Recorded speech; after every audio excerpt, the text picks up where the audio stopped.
pleased with the enthusiasm, attention to detail, etc. Did that carry over today? Did you sense Yeah, that? I think most practice, there were parts of practice I think we probably had to push through a little bit, which when it gets a little warm, maybe that's the case. But they've been an attentive group, and I know it's important to them.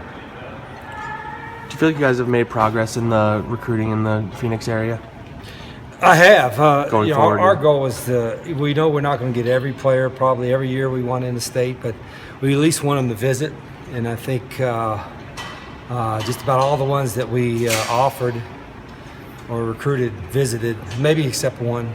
But our guys have done a good job with that. And it's important to it. This is our home base, and we've got to recruit well in the state of Arizona when there's players here.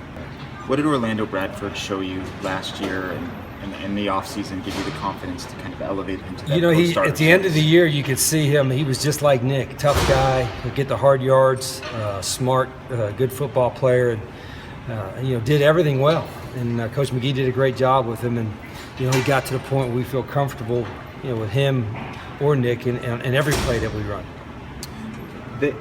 They have a big running back, Jamal Williams, at 220 pounds, and you guys have a relatively undersized defensive line. Mm-hmm. Does that matchup concern you in that regard? Yeah, it's we're not big enough defensively right now, and we're trying to get better. We eventually will get bigger, but that means we got to get a lot of guys to the ball, and we got to tackle well, and that's something you work on in camp, but probably not as much as you probably really need to, just because you don't want to beat yourself up. But we've worked on tackling.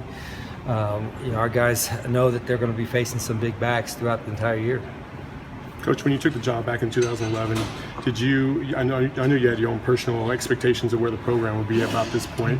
Do you still feel like you're either at that point, exceeded them, or maybe fallen below? We're on our way. Last year was a bump in the road. Certainly, it was good to go to the bowl game and win it.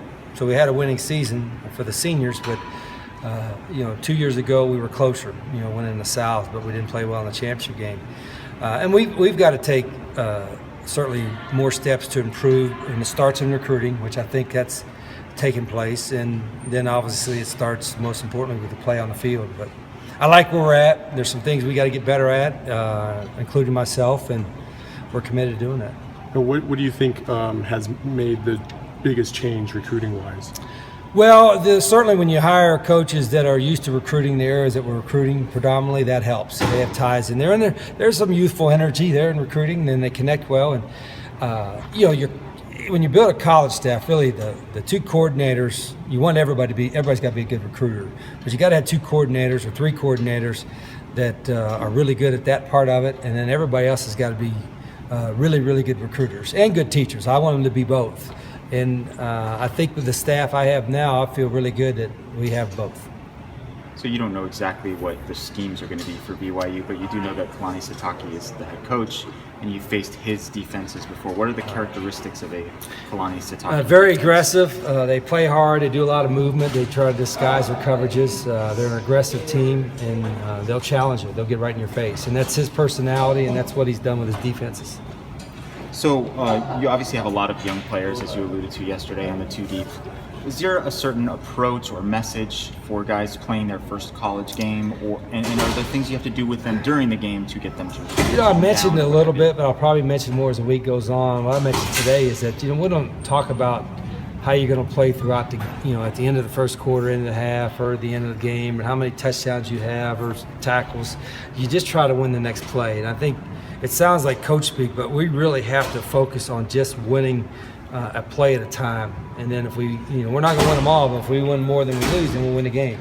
And for young guys, that's what they need to focus on, just that next play and then doing as well as they can. As them announcing Taysom Hill as a starter, that doesn't change anything. Okay. No, I mean, we know he can run. I mean, what a dynamic athlete he is. But it really doesn't change a whole lot. You're still unknown.